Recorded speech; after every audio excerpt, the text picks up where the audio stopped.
अमृत वचन। सवेत गुमट सिर सेरा रंग होरी हो। सफेद गुमट और सिर पर सेरा, जैसे दुल्ला का शेरे हुआ करे, मुकुट है मालिक का।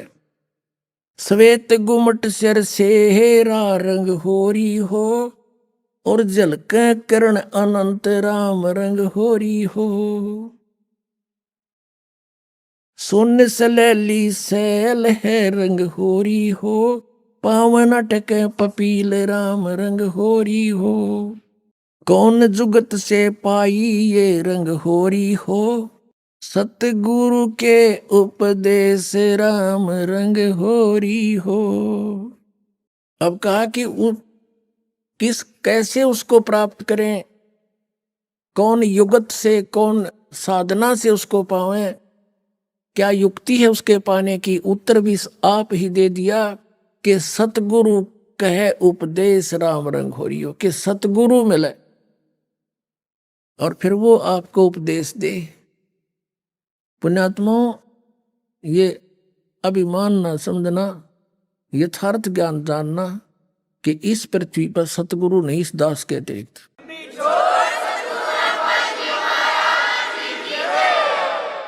अब ये झूठे गुरु भी हैं और ये अपने आप को सतगुरु भी कहलाते हैं। तो सतगुरु के कहने से, गीत लगाने से सतगुरु नहीं होते। जैसे कबीर परमेश्वर कहते हैं, खरना हो के हरि कबहू सिंह की खाल उड़ाए। यदि गधे ने शेर की खाल उड़ा दे, वो शेर नहीं बन सकता, शेर जैसा जरूर दिखाई देता है। एक कुम्हार शरारती सा था, उसने किता एक शेर मरा पा गया, उसकी खाल उतार ली, अपने गधे पर डाल दे और खेतों में छोड़ दे। खेतों में रखवाले रहते थे फसल के। वह चांदनी रात में उन्हें देखा कि वही कौन आ गया। पहले से सोचा कोई पशु आ गया, चल लठ लेकर गए। इतनी दूर से देखा चांदनी में शेर है भाई, सारे ने डांक ठोक दी, भाग गए गांव में।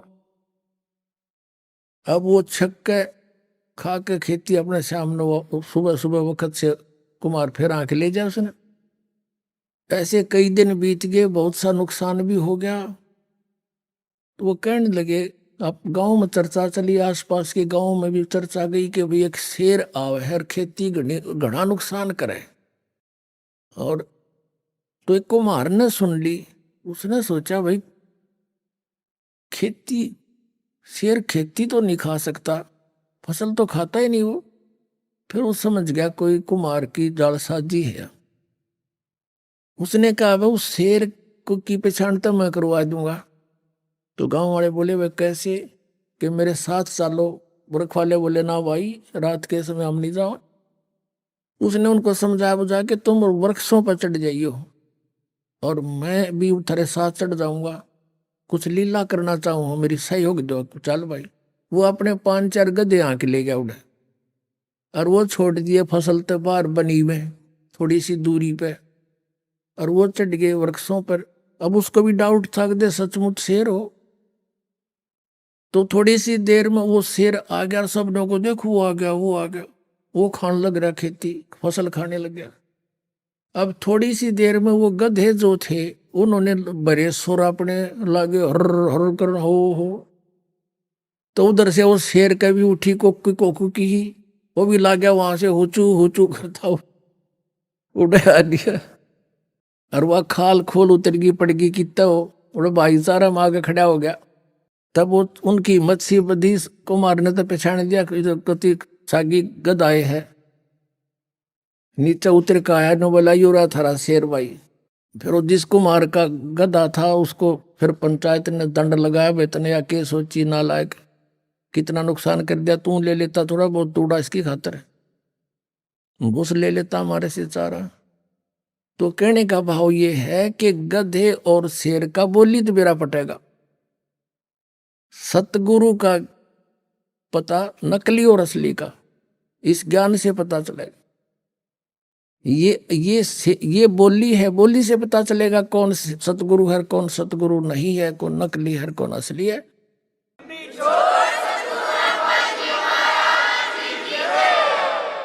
खेचरी बुचरी चाचरी रंग होरी हो, और अकल अगोचर जान राम रंग होरी हो।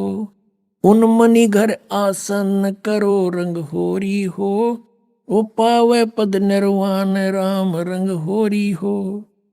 द्वादश दल में बैठिए रंग होरी हो, उल्टा नाभ समोव राम रंग होरी हो।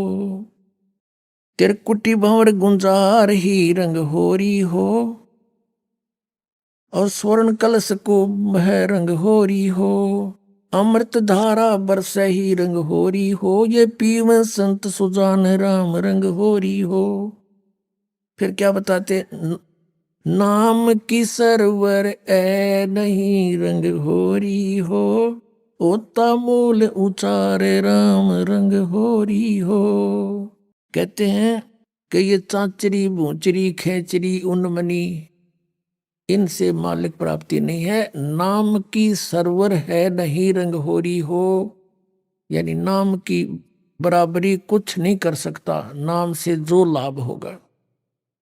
नाम की सरवर है नहीं रंग होरी हो, ओता मूल उचार राम रंग होरी हो, यानी जिसके पास वो मूल मंत्र है, मूल ज्ञान है, मूल नाम है, उससे लाभ होगा। फिर बताते हैं, काल कर्म का नाश कर रंग होरी हो, अजप्पा जाप जपै राम रंग होरी हो। अजप्पा श्वास उश्वास से, तन मन की जय पेश राम रंग होरी हो, पान अपानम भेव राम रंग होरी हो, तन मन की जय पेश राम रंग होरी हो। श्वासा सुमरण की जिये रंग होरी हो, ऐसे हो परवेश राम रंग होरी हो। कहते श्वासा सिमरण कीजिए, श्वास उश्वास से सिमरण कीजिए, ऐसे प्रवेश होगा उस महल में जहां सब सखियों का दुल्हा रहता है। श्वासा सुमरण कीजिए रंग होरी हो, ऐसे हो परवेश राम रंग होरी हो। नाम की सरवर है नहीं रंग होरी हो, होता मूल उचार राम रंग होरी हो। काल कर्म का नाश करे रंग होरी हो, अजप्पा जाप जपंत राम रंग होरी हो।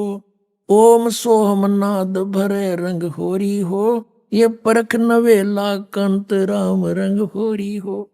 ये सतनाम बताया है कि इससे उस नाम के द्वारा श्वास उश्वास के सिमरण जप्पा जाप से उस लोक में जाया जाएगा।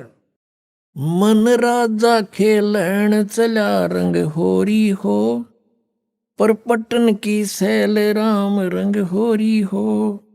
पावन टके पपील के रंग होरी हो, ये पंडित लादे बैल राम रंग होरी हो। जहाँ वह महल कबीर का रंग होरी हो, राई ना ठहराव राम रंग होरी हो।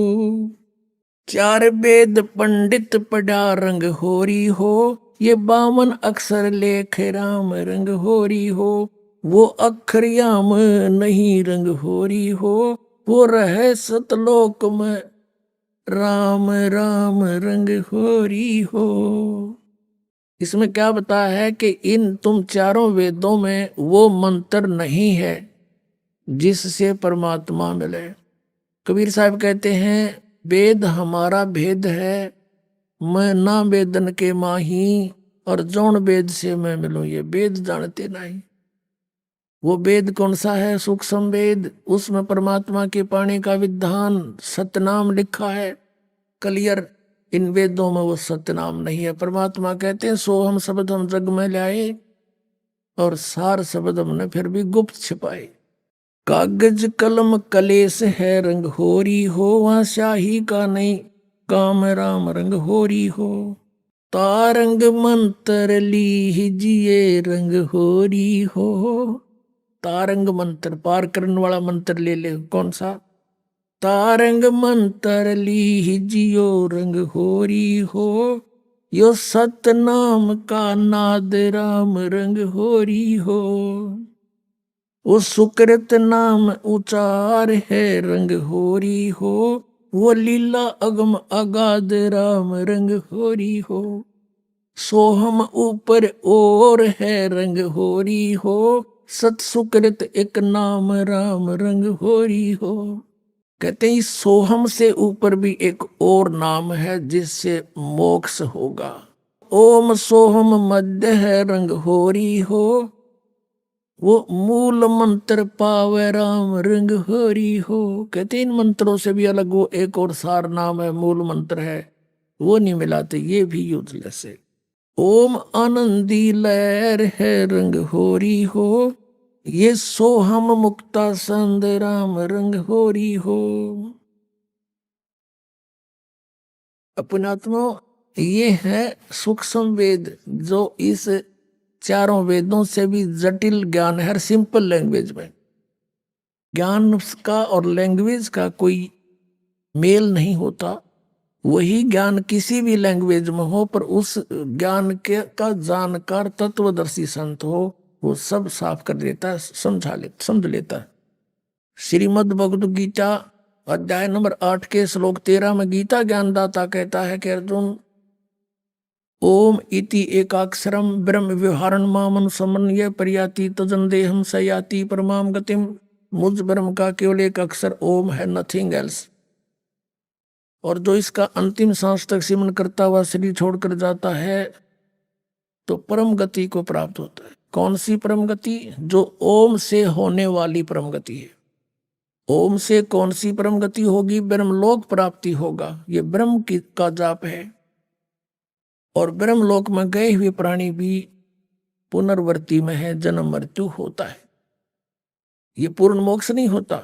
फिर ये कहता है कि तू सर्वभाव से 18वें अध्याय के 62वें श्लोक में कि तू सर्वभाव से उस परमेश्वर की शरण में जा, उसकी कृपा से परम शांति को, सनातन परम धाम को प्राप्त होगा। अपने विषय में कहता अर्जुन, तेरे और मेरे बहुत जन्म हो चुके, तू नहीं जानता मैं जानता हूं। चौथे अध्याय के 5वें और 9वें श्लोक में। गीता जी अध्याय नंबर 2 के 12 में, गीता अध्याय नंबर 10 के 2 में। और फिर 15वें अध्याय के 1 से 4 का निष्कर्ष है कि उल्टे लटके हुए संसार रूपी वृक्ष है ये, इसके सभी विभाग जो बता देगा वो तत्वदर्शी संत है। उसके पश्चात परमेश्वर के उस परम पद की खोज करनी चाहिए, जहां जाने के बाद साधक फिर लौटकर कभी संसार में नहीं आते, उनका पूर्ण मोक्ष हो जाता है। फिर बताया है गीता जी अध्याय नंबर 17 के श्लोक नंबर 23 में उस परमेश्वर के पाने का, सच्चिदानंद घन ब्रह्म के पाने का मंत्र बताया है। ओम तत्सत इति निर्देश ब्रह्मण त्रिविध समर्थ। ब्रह्मण माने सच्चिदानंद घन ब्रह्म, सच्चिदानंद घन ब्रह्म यानी परम अक्षर ब्रह्म। 7वें अध्याय के 29वें श्लोक में गीता ज्ञानदाता कहता है कि अर्जुन, उस तत्ब्रह्म से परिचित, सारे अध्यात्म ज्ञान से परिचित, सब कर्मों से परिचित प्राणी साधक केवल जरा और मरण से छूटने का ही प्रयत्न करता है। वो यहाँ की किसी वस्तु की इच्छा नहीं रखता। 8वें अध्याय के प्रथम मंत्र में गीता ज्ञान दाता से अर्जुन ने प्रश्न किया, फिर किम तत्ब्रह्म पुरुषोत्तम, कि हे कृष्ण वो कौन है फिर तत्ब्रह्म, बता मेरे को। 8वें अध्याय के 3 श्लोक में गीता जी में कहा कि वो परम अक्षर ब्रह्म है। गीता अध्याय नंबर 15 के श्लोक नंबर 16 और 17 में 3 पुरुष बताए, एक सर पुरुष एक अक्षर पुरुष। ये 15वें अध्याय के 16वें श्लोक में 2 पुरुष, सर पुरुष अक्षर पुरुष, ये दोनों नाशवान, इनके अंतर्गत जितने प्राणी वो भी नाशवान। जीवात्मा किसी की नहीं मरती, तो अंडरस्टूड है। फिर 15वें अध्याय के 17वें श्लोक में स्पष्ट किया है कि उत्तम पुरुष है तू अन्य, और परमात्मा थी उदारते, ये लोग तेरे आविष से विवर्ती अवे ईश्वर है। वो परम अक्षर ब्रह्म है तीसरा, सरपुरुष अक्षर पुरुष तो 16 में उसमें हो गए इसमें श्लोक में, और उत्तम पुरुष इन 16 में श्लोक में वर्णित दोनों सरपुरुष और अक्षर पुरुष से कोई और है। वो परम अक्षर, वो उत्तम पुरुष वो है परम अक्षर, परम अक्षर ब्रह्म जो 8वें अध्याय के 3 श्लोक में जिसके विषय में कहा, और वही परमात्मा कहलाता है। वही तीनों लोकों में प्रवेश करके सबका धारण पोषण करता है, वो है अविनाशी परमात्मा परमेश्वर। तो गीता जी अध्याय नंबर 17 के श्लोक नंबर 23 में इन 3 पुरुषों का मंत्र न्यारा न्यारा बताया। अपने आत्मा हमने जैसे जल पाना है, जल पाना है। हम पूजा जल की कर रहे हैं, वो कैसे मिले? कौन से औजार हैं जो जल प्राप्त हो? जमीन में जल है तो हैंडपंप लगाने का सारा जो इंस्ट्रूमेंट है वो सारे लाने पड़ेंगे।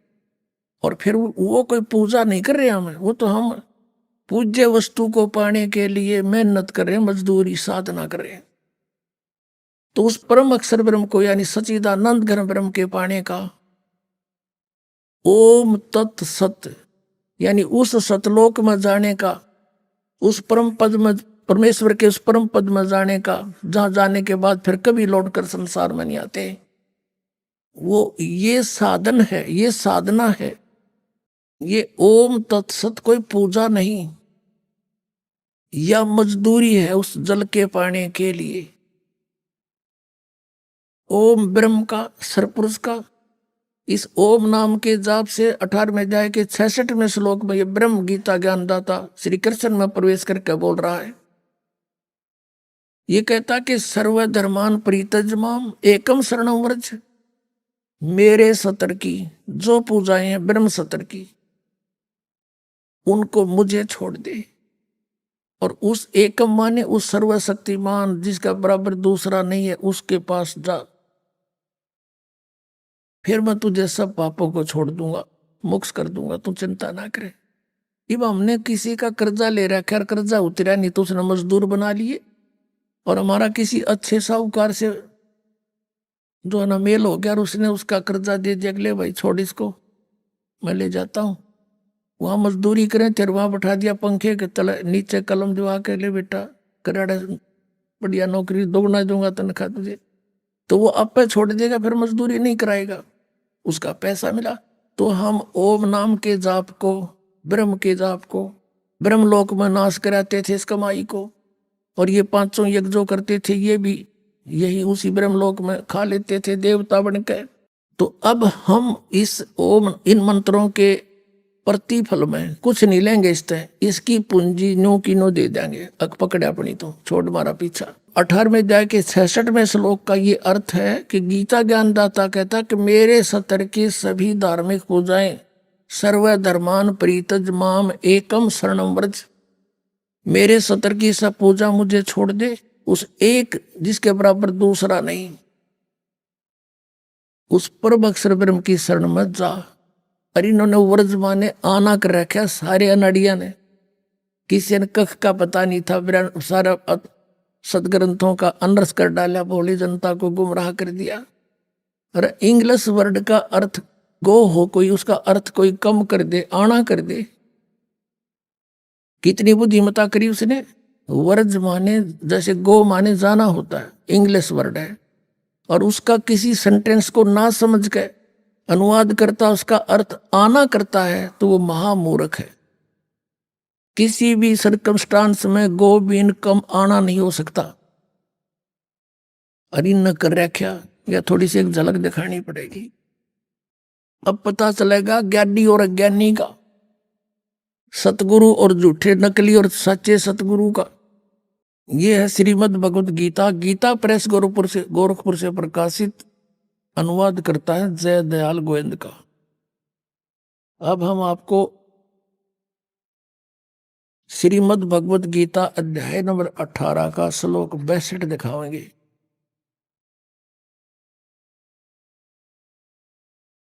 18 का गीता अध्याय नंबर 18 श्लोक नंबर 62 में क्या कहा है कि हे भारत, सब प्रकार से उस परमेश्वर की शरण में जा, उस परमात्मा की कृपा से ही तू परम शांति को और सनातन परम धाम को प्राप्त होगा।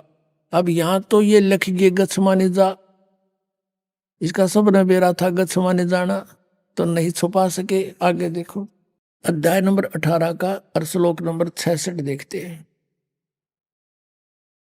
इसमें लिखा कि सर्वधर्मान प्रीतज माम एकम शरणम व्रज, ये व्रज शब्द है।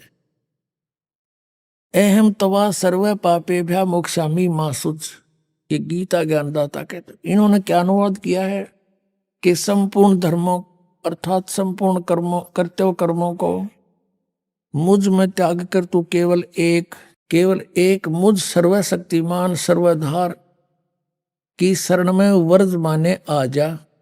ये देखा बैठा बैठा रखे ने, मैं तुझे संपूर्ण पापों से मुक्त कर दूंगा, तू शोक मत कर। अब ये कह मेरी शरण में आ जा, गीता जी अध्याय नंबर 2 के और श्लोक नंबर 7 में अर्जुन तो पहले कहे मैं तो आपकी शरण में हूं और मेरी बुद्धि इस काम करना छोड़गी। ये देखिएगा अध्याय नंबर 2 का और श्लोक नंबर ये 7 है, ये 7 नंबर श्लोक है। इसमें कहा है कि कायरता रूप दोष से अपहत हुआ स्वभाव वाला धर्म के विषय में मोहित चित हुआ मैं आपसे पूछता हूं, जो साधन निश्चित कल्याणकारक हो वह मेरे लिए कहिए, क्योंकि मैं आपका शिष्य हूं इसलिए आपके शरण हूं, मुझको शिक्षा दीजिए। अब ये कहे कि तू मेरी शरण में आ जा तो नहीं जची बात। अर्जुन तो पहले कहे मैं तो आपकी शरण हूं, आपका शिष्य हूं, मेरी बुद्धि काम नहीं करती, मेरे कल्याण में जो उचित हो वो बता दे। अब यहाँ फिर नो कहे कि मेरी शरण में आ जा, यानी जच्ची। और 18वें अध्याय के 62वें श्लोक में स्पष्ट कहा है कि उसकी शरण में जा। अब कोई ये कहता है इनसे कि वो भगवान श्री कृष्ण किसकी शरण में जाने को कहता है, कहता अपनी शरण में कह रहा है, इन नोटकलबाजी मार रखी थी। अब ये आपने देखा गीता प्रेस गोरखपुर से प्रकाशित पुस्तक जिसमें वर्ज माने आना लिख रखा है जबकि वर्ज माने जाना होता। आपको शब्द कोश दिखाता हूं, ये देखिएगा शब्द कोश, संस्कृत हिंदी कोश। ये कौन है इसका संग्रहकर्ता, वामन शिवराम आपटे, और ये यहां से छपा है मोतीलाल बनारसी दास पब्लिशर्स प्राइवेट लिमिटेड दिल्ली से। इसमें दिखाते हैं आपको, ये देखिएगा वर्ज, यहां पर है वर्ज, वर्ज माने जाना, चलना, प्रगति करना, विदा होना। अब आपको दिखाते हैं, ये तो सब नकलियों की, एक का कुएं का पानी, एक का कुएं की भांग पी रखी नहीं। देखो श्री सुधांशु जी आचार्य, ये कहां से छपी है, श्रीमद् भगवत गीता, आचार्य सुधांशु जी महाराज। और ये प्रकाशक हैं विश्व जागृति प्रकाशन, ओंकारेश्वर महादेव मंदिर, जी ब्लॉक मानसरोवर गार्डन दिल्ली। यहां से ये इनके प्रकाशक हैं और ये मुद्रक हैं इसके। ये है 18वें अध्याय का 66वां श्लोक, 18वां अध्याय और 66वां। सर्व धर्मान परित्यज माम एकम शरणं व्रज, अहम तवा सर्व पापे भ्यो मोक्षामि मा शुच। संपूर्ण धर्मों का आश्रय छोड़कर तू केवल मेरी शरण में आ जा। ठीक है, ये तो सुधांशु जी। और अब देखो आसाराम जी, ये है श्री आसाराम जी के आश्रम से अनुवादित और प्रकाशित संत श्री आसाराम जी आश्रम अहमदाबाद, ये यहां से छपी है। श्री योग वेदांत सेवा समिति, संत श्री आसाराम जी आश्रम, संत श्री आसाराम जी बापू आश्रम मार्ग, अहमदाबाद, ये यहां से छपी। इसके दिखाते हैं, ये है 18वां अध्याय और 66वां श्लोक, एकम शरणं व्रज। संपूर्ण धर्मों को अर्थात संपूर्ण कर्तव्य कर्मों को मुझ में त्याग कर तू केवल एक मुझ सर्वशक्तिमान सर्वाधार परमेश्वर की शरण में आ जा। व्रज माने आ जा। अब दिखाते हैं ये सतपाल अंसा देश वालों की, ये देखिएगा श्रीमद् भगवत गीता,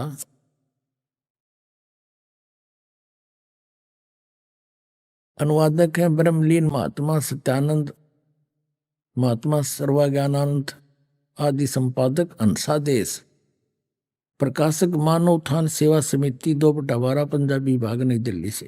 ये इनके मुद्रक हैं Rajeshwari photo states private limited Delhi. और इनका देखना, इन्हें तो कति इकट्ठा काम कर रखा है, 3-3 4-4 कट्ठे के सीट रखे। ये तो सिर्फ अपनी पुस्तकें बनाकर बेचना ही उद्देश्य रखते थे। ये देखिएगा, ये है अष्टदशो अध्याय 18वां अध्याय। और यहाँ पर है सर्व धनमान परित्यज माम एकम शरणं व्रज अहम तवा सर्व पापेभ्यो मोक्षयामि मा शुच। ये 3-4 का इकट्ठा इन्होंने अनुवाद कर रखा है। ये देखना अगले पृष्ठ पे, इसमें लिखा है कि सर्व धर्मों के कर्मों को छोड़कर केवल मेरी शरण में आ जा। ठीक, अपने आत्माओं एक और कमाल दिखाऊंगा आपने, इन शर्म भी ना आई। ऊपर तो लिख रहे हैं वर्ज माने जाना, मीनिंग मत सही लिख रहे हैं, और अनुवाद में फिर घुमाना। देखो देखो कमाल की बात, चौड़े में झूठ बोल रखी ने। ये है श्री मद भगवत गीता यथारूप, और कहां से छपी है? कृष्ण कृपा मूर्ति श्री मद एसी भक्ति वेदांत स्वामी प्रभुपाद संस्थापक आचार्य अंतरराष्ट्रीय कृष्ण भगवान अमृत संघ। एस्कॉन वाले बोल रहे हैं, एस्कॉन वाले। और इन्होंने लिखा है कि विश्व में सबसे अधिक इस मिशन की, इस संस्था की पुस्तक सबसे अधिक बिकती है। यह देखना, ये आपको सुना दिया। द्वारा किसके द्वारा अनुवादित है? कृष्ण कृपा श्री मूर्ति श्रीमद एसी भक्ति वेदांत स्वामी प्रभुपाद संस्थापक आचार्य अंतरराष्ट्रीय कृष्ण भगवान अमृत संघ। और यहां से ये और छपी है, ये भक्ति वेदांत बुक ट्रस्ट। ये बड़े दूसरे देशों में भी, Los Angeles, London, Stockholm, Sydney, Hong Kong, Mumbai. अब हम अपने मतलब का काम देखेंगे। 18वां अध्याय और श्लोक नंबर 66 ये यहां से शुरू होता है।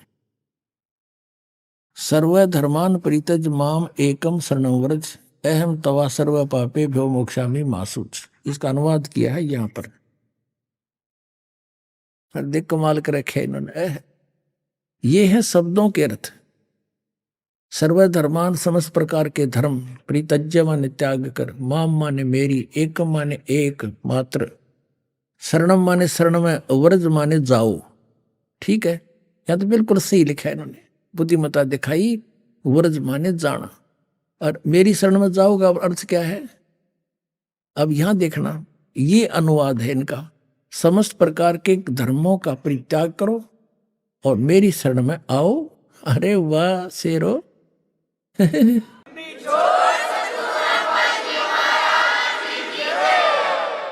या तो जाना और यहां घुमाना। अरे वाह बुद्धिमानो, ताला पड़ दिया। अब देखो नक्की से डले डवा रखे जनता पे भगवान, या इसी मोटी पुस्तक बना रखे गीता जी, एवढे गीता या। अरे 1 घंटे का प्रवचन, इसके सारा निर्णय हो जाता। दास आपके समक्ष कर रूबरू। इन अड़ंगे को छुपाने के लिए अपने ज्ञान को किसी मोटी पुस्तक या बना रखी, साधक संजीवनी। और इस 18वें जाए के 66वें श्लोक को एक सीधा अर्थ जाना, इसका ना समझ माने से इसको उल्ट सुल्ट अड़गम सड़गम कर इसके को 12 पृष्ठ पर रखे अपने अज्ञान को और ज्ञान बनाने के लिए। बता, गोबर का हलवा बन सके कभी? इन तो अड़ंगा कर दिया। ऐसे बढ़िया सदग्रंथ का इन्होंने अड़ंगा कर डाला, अनर्थ करके देखिएगा। ये है साधक संजीवनी। ये किसके द्वारा है? श्री राम सुखदास है इसके अनुवाद करता, जो बड़े महापुरुष माने जाते हैं। और देखना, स्वामी राम सुखदास से इसके अनुवादक हैं। और कहां से छपी है? गीता प्रेस गोरखपुर, ये यहां से छपी है। अब इसके आते हैं उसी स्थान पर, ये देखिएगा, ये भगवान है। कबीर ये माया अटपटी सब गट आनड़ी, किस किस न समझाऊं या कुआ भांग पड़ी। 18वें अध्याय का 66वां श्लोक यहां से है। क्या लिखा है? सर्वधर्मान परित्यज माम एकम शरणं व्रज अहम तवा सर्व पापेभ्यो मोक्षयामि मा शुच। यहां देखिएगा, संपूर्ण धर्मों का आश्रय छोड़कर तू केवल मेरी शरण में वर्ज माने आ जा। वाह जी वाह। अब देखो ये है 1200 पृष्ठ से शुरू किया इन्होंने। इस वर्ज माने जाने को आना अड़ंगा करने के लिए यहां से शुरू करी थी बकवाद इसने। देखकर कितने छोटे छोटे अक्षर हैं, अखबार के से समाचार पत्र जैसे, और कितनी बढ़िया पुस्तक है। देखिए मेरी एक गिट भी छोटी रह जाए, ये देखो। और फिर भी 2 इंच बच गई। और चौड़ाई देखो, ये देखो तेरा गजब, ये वो तेरा भला, ये भगवान यहाँ पर आकर टके हैं। देख 1200 से शुरू किया इन्होंने अड़ंगा अड़ा करना। बता। और फिर यहाँ आके ये 1217 पर 17 पृष्ठ उत्तरा गजब 1217 पे यहां तक ये चल रहा है। 18वें अध्याय का 66वां श्लोक। यशोदा मैया दाऊद जी कहते हैं। ये बता इसका क्या लिंक था आने और जाने में? यशोदा मैया कितना है गीत में? मूर्ख बना रहे।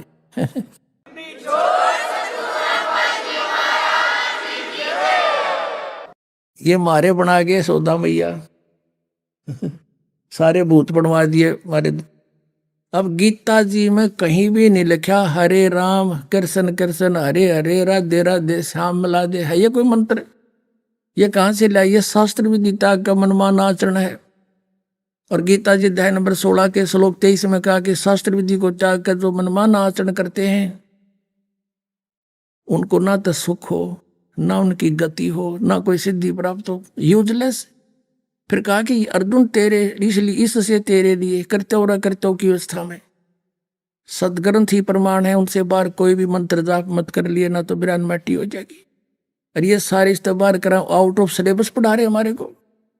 एक और दिखाते हैं बहुत बड़े विद्वान माने जाते थे डॉक्टर सर्वपल्ली राधा कृष्णन, कहते इस जैसा विद्वान तो धरती पर नहीं हुआ। ये देखो ये है इसके राइटर और अनुवाद करता। ये हिंदी पॉकेट्स बुक्स से छपी है। विश्व विख्यात दार्शनिक डॉक्टर सर्वपल्ली राधाकृष्णन के अंतरराष्ट्रीय ख्याति प्राप्त गौरव ग्रंथ। अब इस गौरव ग्रंथ में देखेंगे। ये देखो ये 66वां श्लोक 18वें अध्याय का। सर्व धर्मान परित्यज माम एकम शरणं व्रज। सब कर्तव्यों को छोड़कर तू केवल मेरी शरण में आ जा। ये देख लो विश्व विख्यात विद्वान। एक और दिखाता हूं आपको, नया इंजीनियर पाक क्या था इस गीता के अनुवाद में। ये आर्य समाज के धुरंधर विद्वान जो महर्षि दयानंद के विचारों से प्रभावित होकर और इन की नाश करा। देख यह एक पुस्तक है, ये है वैदिक गीता भगवत गीता भाष्यम विवरणों पे तुम। भाष्यकार हैं श्री स्वामी आत्मानंद जी सरस्वती। प्रकाशक हरियाणा साहित्य संस्थान गुरुकुल झज्जर जिला झज्जर। और ये इनका आचार्य प्रिंटिंग प्रेस दानंद मठ रोहतक से छपी है। अब इसने किसा नाश कर रखा दिखाऊं। इसने क्या लिखा है प्राकथन में गए पृष्ठ पे क्या लिखा है देखिएगा ताड़ा पड़ा। कई चतुर शिल्पी ही इस तह को मूल रत्न में से एक अणु को नष्ट किए बिना दूर कर सकता है। अब तक जिस जिस शिल्पी ने इसका मार्जन करना चाहा, इसे शान पर चढ़ाना चाहा, वह प्राय इस रत्न के उद्गम स्थान अनेक हीरक रत्नों की महान खान महाभारत का अवलोकन किए बिना ही इसे शान पर चढ़ा देता था, जिससे इस रत्न में कुछ न कुछ खनिज मल भी रह जाता था। अब साहित्य समाज के सौभाग्य में से इस रत्न यानी को एक चतुर शिल्पी मिला है जो इसकी मूल खान से केवल परिचित नहीं है अपितु वह इसका भली भांति निरीक्षण भी कर चुका है। उस शिल्पी के पुरुषार्थ से गीता रत्न बहुत कुछ अपनी वास्तविक आभा को प्राप्त कर सकता है। और कहते हैं इस शिल्पी ने सान पे चढ़ा के और इस गीता को छांटा है। यानी एक सान हो से जैसे लोहार करा करें, उस पर कोई पिना करें लोहे की घूमती हुई फिरकी सी होती है, उन्हें उसने घिसा घिसा के और उसका कोई औजार बनाते हैं। ये इन्हों का है कि इस आत्मानंद आर्य समाजी आचार्य ने गीता को सही काट छाट कर सही रत्न काट दिया। इसने 700 श्लोकों में से 200 श्लोक सेलेक्ट किए। न्यू कहे ये 200 श्लोक हैं बस ये गीता में, बाकी तो रिजेक्टेड है। ये देखिए इसका अकल कहां तक किस तरह सारे की बिजली पड़ रही है इनमें। अब ये क्या बताता है, अब थोड़ा सा हिंट दूंगा अपने में, घना तो इतना समय नहीं इनको बर्बाद करने का। ये क्या बताता है, गीता में प्रक्षेप यानी मिलावट है गीता में। यूनो का है आत्मानंद, नवम दसम एकादश और द्वादश अध्याय ये सारे मिलावट हैं। 9वें अध्याय के प्रथम श्लोक को छोड़कर और 9वां 10वां और 11वां और 12वां सभी अध्याय प्रक्षिप्त हैं, इनमें मिलावट से। अच्छा ये देखिए 13वां अध्याय, इसमें 13वें अध्याय के प्रथम से लेकर 6 श्लोक प्रक्षिप्त है। ये तो मिलावट से, बाकी ठीक से। अब चतुर्दश अध्याय का 14वां अध्याय, 14वें अध्याय में दूसरा तीसरा और चौथा श्लोक प्रक्षिप्त है, बाकी ठीक है। अच्छा और देखिए इसमें पंचदश अध्याय, इसमें पंचदश अध्याय 15वां अध्याय सारा ही नकली है। वारे शेर, अब इसने काट कर या बना दी पहलवान ने, देख या गीता बना दी। इसने तो इसी मोटी बनाई थी या बालक पर भी ना उठे, यूं चला ठीक करने।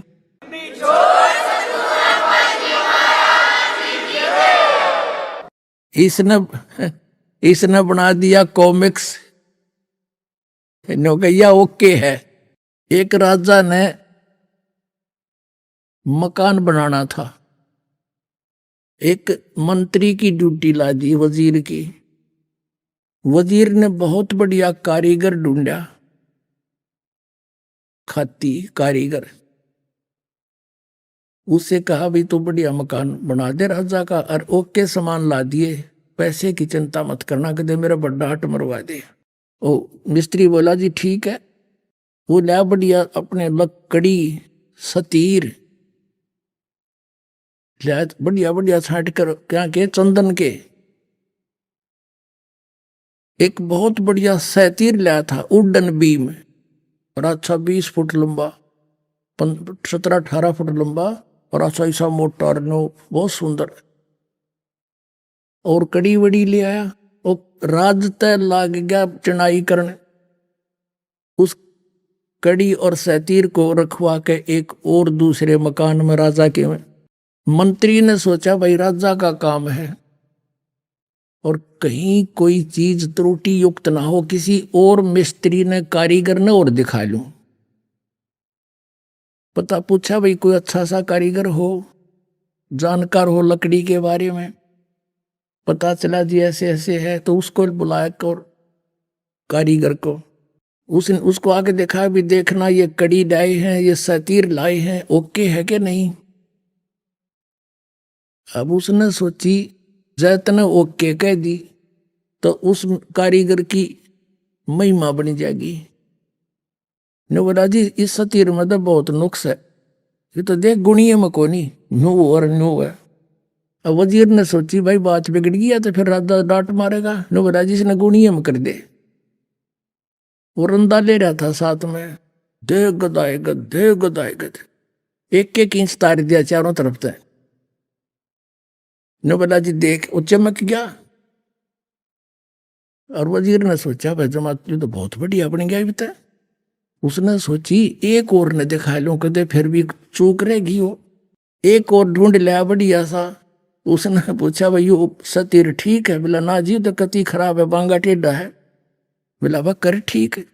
अब 2-2 इंच वो उतार गया, दे गदा गद, दे गदा। उसने सोचा भाई एक और दिखा लो, तो लग गया था। वो तीसरा बुलाया, उसने पूछा, बोला जिसमें तो बहुत नुक्स है। बोला वह कर ठीक। वो भी फंड गया, 2-2 इंच वो उतार गया।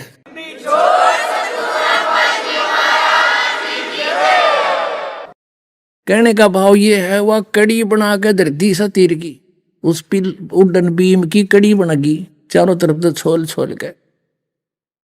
अब उस राज ने जो लाया था खरीदवा के सारे सामान अपने हिसाब से, उसने जब छत लेवल पे पहुंच गई दीवार, तब मजदूरों से कहा भाई वो सतीर लाओ पहले उठा के।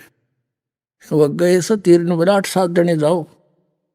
वो 10-12 भेजे मजदूर। वह गए, बोला मंत्री जी सतीर बता, बोला यो खड़ी उधर है भाई। उन्हें एक जना जा उठाए। अब वो कारीगर ने कहा सतीर नहीं लाए, तुम खाली आने लग रहे, बोला यो ले रे।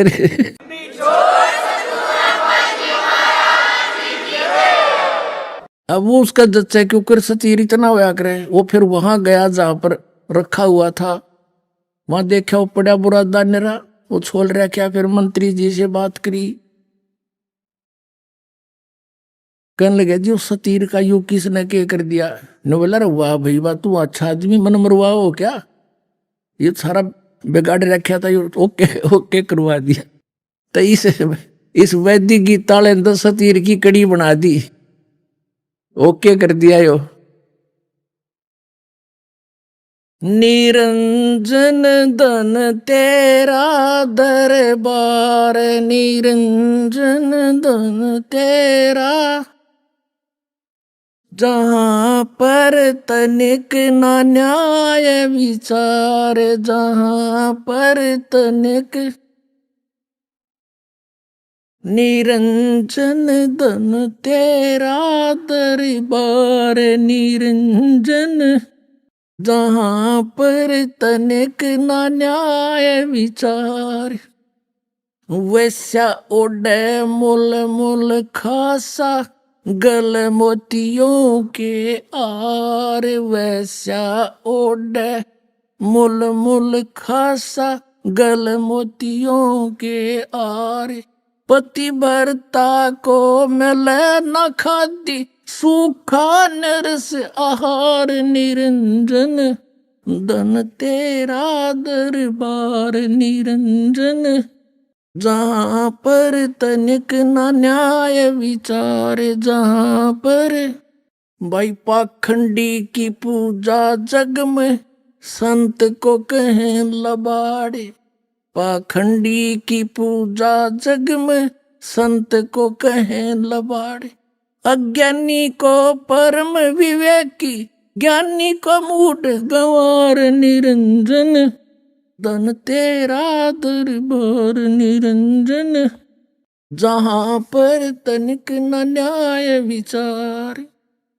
कहे कबीर सुनो भाई साधो, या सब उल्टा व्यवहार, कहे कबीर सुनो भाई साधो, या सब उल्टा व्यवहार। सच्चों को तो ये झूठा बतावे, इन झूठों का एतबार, निरंजन धन तेरा दरबार, निरंजन धन तेरा दरबार, जहाँ पर तनिक न न्याय विचार। परमात्मा कहा करते, देखो रहे कबीर साहब कहा करते, मुझे तो ये अनपढ़ और अशिक्षित और मूर्ख बताते हैं, और इन अज्ञानियों को ये महर्षि कह, जिन अनर्थ कर रखे सदग्रंथों को ना समझ के इनका नाश कर दिया। पुण्यात्मा सौभाग्य आपका, इस प्राइम टाइम में आपका जन्म और ये सतनाम और सार नाम आपको मिला। धन्य आपके माता पिता जिनसे जन्म हुआ।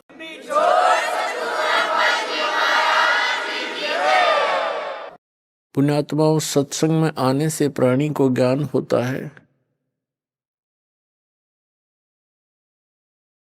ये मानव शरीर अन्य प्राणियों की तुलना में कितना भिन्न है, इसमें हमें कितनी सुविधाएं प्राप्त हैं, इसका कारण क्या है? वही आत्मा पहले मानव शरीर में थे, अब वो चले गए पशु और पक्षियों की योनियों में। वो क्यों चले गए और क्या हम नहीं चले जाएंगे? तो यदि हम भी उन योनियों को प्राप्त करेंगे तो कितना कष्ट आप जी को होगा। अब तो आप मानव शरीर प्राप्त हैं, सब सुविधाएं उपलब्ध हैं, जिस कारण से आपके कभी भी मन में ये बात नहीं आती कि जो प्राणी कुत्ते और गधे, बैल, भैंस, कीड़े मकोड़ों की योनियों में कष्ट उठा रहे हैं, ये क्यों इतना दुखी है। आइए अब हम उन श्रद्धालुओं के अनुभव जानते हैं जो जगत गुरु तत्वदर्शी संत रामपाल जी महाराज जी से दीक्षा प्राप्त कर चुके हैं तथा उनके द्वारा बताए गए भक्ति मार्ग पर चल रहे हैं। नमस्कार सर। नमस्कार सर। सर क्या नाम है आपका? विशंबर दास साहू। विशंबर जी आप कहाँ से हैं? मैं छत्तीसगढ़, जिला खैरागढ़, राजनांदगांव, ग्राम मड़ौदा के हूँ सर। विशंबर जी, संत रामपाल जी महाराज से नाम दीक्षा आपने कब ली? मैं संत रामपाल जी महाराज से नाम दीक्षा 26/7/2015 में ली। संत रामपाल जी महाराज से नाम दीक्षा लेने से पहले क्या आप कोई भक्ति साधना भी करते थे? जी सर, मेरे पूर्वज जो भक्ति कर रहे थे, दामे खेड़ा से जुड़े हुए थे, तो मेरे जो पूर्वज थे वो भी कबीर साहब की ही पूजा कर रहे थे, उसी के जो रास्ते पे चल रहे थे, उसी को मान रहे थे। सर जैसे कि आपने बताया कि दामा खेड़ा पंथ से आप जुड़े हुए थे, छत्तीसगढ़ को कबीर पंथियों का गढ़ माना जाता है और आप पहले से ही दामा खेड़ा पंथ में थे जो एक कबीर पंथी हैं, और फिर आप संत रामपाल जी महाराज की शरण में किस कारण से आए? उसका कारण तो बहुत सारा है सर, मैं विस्तार से बताना चाहूँगा। जिस प्रकार से लोग भक्ति कर रहे थे हम भी उसी में चल रहे थे, लेकिन भक्ति करते करते इतने तकलीफ़ आ गए कि खाने के लिए भी लाले पड़ गए। मुझे बहुत सारा कर्जे में डूब गया, तो कर्जे में डूबते डूबते डूबते डूबते जा रहे थे। फिर अचानक एक भगत जी है, रघुवीर दास मेरा भतीजा है, वो बोला चलो चाचा, संत रामपाल जी महाराज का आश्रम खुला हुआ है छत्तीसगढ़ में, भुरका भाट सुरेगांव में, तो वहाँ जाते हैं। मैं सोचा मैं तो अभी भी कबीर साहब का भक्ति करता हूँ, तो वो लोग बताता था कि भाई ये भी कबीर साहब का ही ज्ञान बताता है, एक बार जाकर देखो तो सही। फिर उनके साथ मैं भी जाने के लिए तैयार हो गया।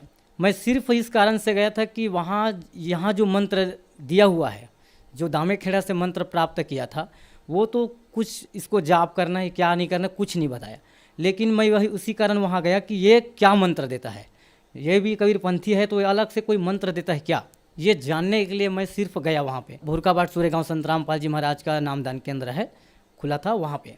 तो वहाँ जाने से अब सब लोग जैसी दंडवत करते हैं, अभी तो हम भगत बने तो मालूम पड़ा कि जो भगत है उसको ऐसा दंडवत करना है, इस प्रकार से पूजा प्रतिष्ठा करना है, लेकिन उसमें हम जुड़े हुए थे तो कोई मर्यादा नहीं था। वहाँ गए तो फिर देखा तो अचंभित लगा कि लोग ऐसे दंडवत करते हैं, हम भी संकोच में दंडवत किया। फिर चलो ले लेते हैं नाम, आ गए हैं तो देख लेंगे, अगर जमेगा तो करेंगे। संत रामपाल जी महाराज से नाम दीक्षा प्राप्त करके घर आया। सर फिर आपने संत रामपाल जी महाराज से नाम दीक्षा ली तो आपको कोई लाभ भी मिले? लाभ तो बहुत सारा मिले सर। जिस प्रकार पहले आपको बताया कि बहुत ही मेरे ज़िंदगी में गर्द था, नशा वगैरह बहुत सारा चीज़ था और दुख तो बहुत पहाड़ के जैसा था। तो पहले मैं नशा करता था, तो नशा के वजह से ज़मीन डूब गया, शरीर में तकलीफ़ आने लग गया, परिवार में कलह कैसे मचने लग गया। दामे खेड़ा के जो दिए थे, वह जो भी दिए था, जो भी भक्ति था, वो भक्ति में ना तो गुरु में शब्द में ताकत था ना कुछ था। कर्जा धीरे धीरे बढ़ते गया, नशा इतना बढ़ते गया कि मुझे तंगई आकर मेरे खेत को गिरवी रखना पड़ा।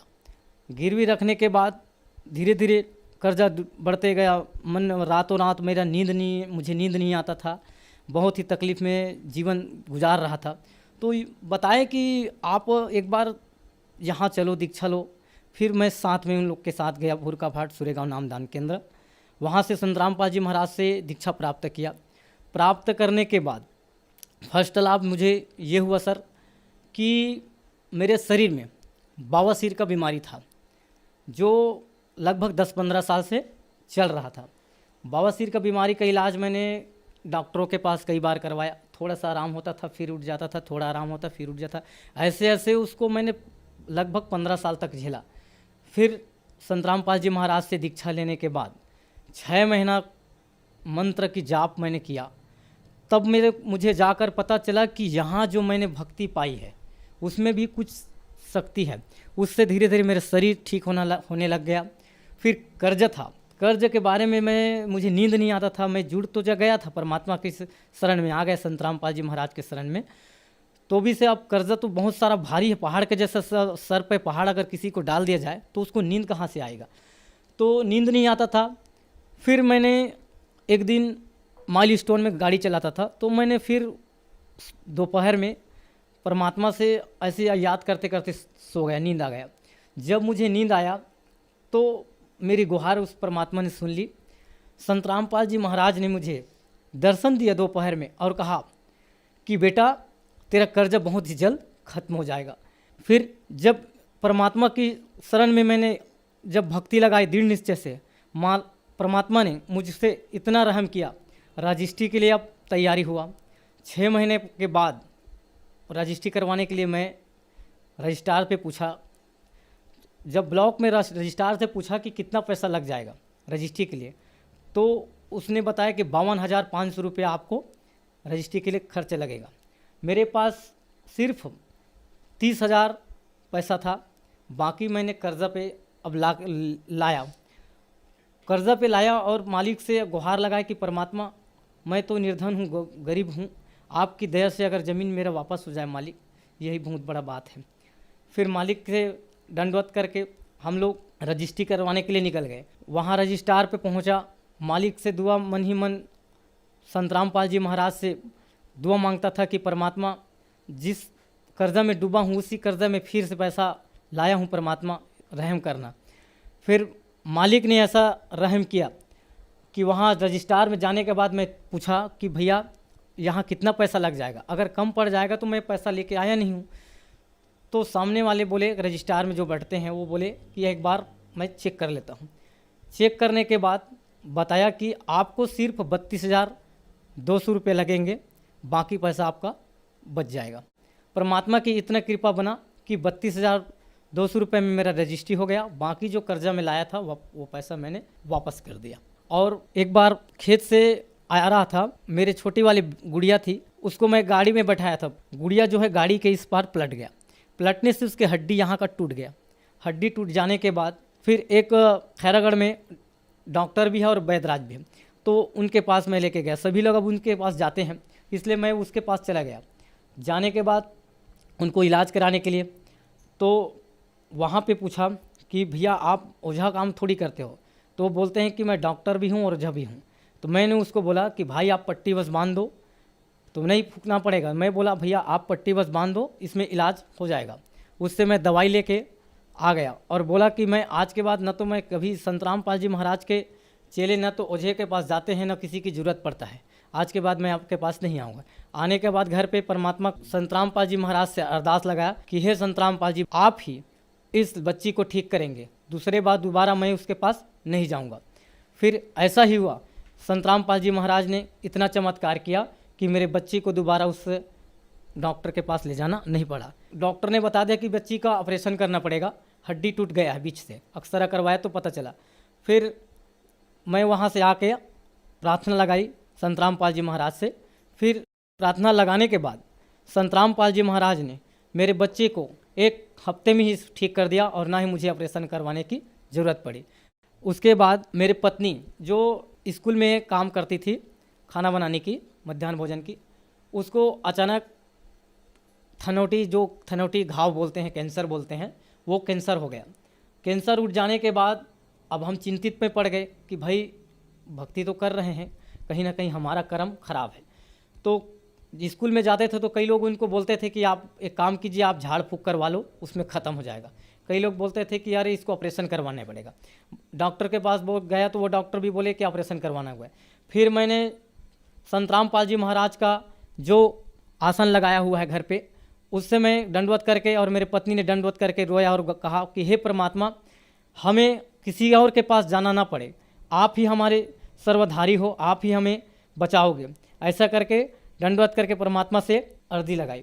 उसके बाद हम डॉक्टर के पास गए। डॉक्टर के पास जाने के बाद डॉक्टर ने बोला कि एक काम कीजिए, मैं इसको दवाई दे देता हूँ, दवाई अगर दे देता हूँ ठीक हो जाएगा तो ऑपरेशन करवाना नहीं पड़ेगा।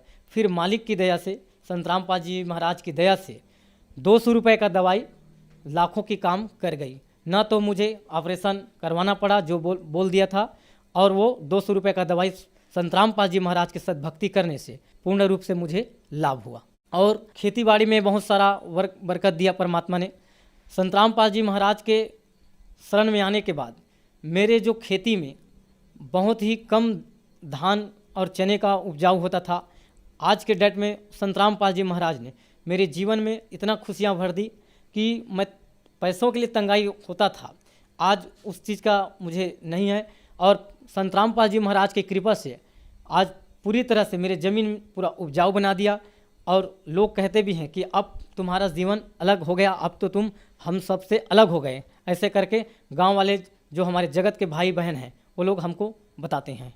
सर, संत रामपाल जी महाराज से नाम दीक्षा लेने के बाद आपको बहुत सारे लाभ मिले। सर, यहाँ पे एक सवाल उठता है कि आपने दामाखेड़ा पंथ से नाम दीक्षा ले रखी है और दामाखेड़ा पंथ बहुत पुराना कबीर पंथ है और संत रामपाल जी महाराज जी भी कबीर पंथी हैं, तो आपको दामाखेड़ा पंथ से लाभ नहीं हुआ, संत रामपाल जी महाराज से लाभ हुआ, ऐसा क्यों? संत रामपाल जी महाराज जो भक्ति बताते हैं शास्त्रों की अनुकूल, गीता जी में लिख खोल के दिखलाते हैं, बाइबल से दिखलाते हैं। दामे खेड़े वाले जो लोग कहते हैं कि हम धर्मदास के पूता हैं करके, वो लोग यथार्थ भक्ति नहीं बताते। कबीर सागर में जो 11 भाग का कबीर सागर है, उसमें अनुराग सागर पृष्ठ क्रमांक है, उसमें लिख दिया है कि धर्मदास तुम्हारा वंश अज्ञाना और भूले जीव न जावे ठिकाना। और इसी चीज़ पे जब चर्चा होते हैं दामे खेड़ा वाले लोगों से, अभी भी हम चर्चा जब करते हैं, हमारे भाई जो हम खुद जुड़ा हुआ है, हमारा बड़ा भाई, वो फूक झाड़ भी करते हैं और दामे खेड़ा वाले भी से भी जुड़े हुए हैं। उनसे जब हमारा चर्चा होता है कभी कभार, तो वो बोलते हैं कि तुम्हारे गुरु तो कुछ और बताते हैं, हमारा गुरु जो है वही सच्चा गुरु है, तुम्हारे गुरु तो काल का दूत है बोलते हैं। लेकिन हम लोग को समझ आया कि जब बीत जाए कलयुग 5505 तब मेरा वचन होगा साचा। ऐसा करके कबीर सागर में अनुराग सागर पृष्ठ क्रमांक पर लिखा रखा है। इस चीज़ को हम जब चर्चा में बताते हैं, चर्चा के दौरान करते हैं, तो वो लोग कहते हैं कि नहीं तुम्हारे गुरु अलग से लिख देते हैं, अलग से बता देते हैं। ऐसा करके वो लोग खंडन करते हैं हमारे। सर, संत रामपाल जी महाराज से नाम दीक्षा लेने के बाद आपको बहुत सारे लाभ प्राप्त हुए, तो संत रामपाल जी महाराज से नाम दीक्षा कैसे ली जा सकती है? संत रामपाल जी महाराज से जुड़ने के लिए अनेकों चैनल टीवियों पर सत्संग आते हैं, उन पर पीला पट्टी चलते हैं, उस पट्टी पर नंबर आते हैं, उस पर कॉल करके कांटेक्ट करके अपना नाम दीक्षा प्राप्त कर सकते हैं। धन्यवाद सर। सच साहेब।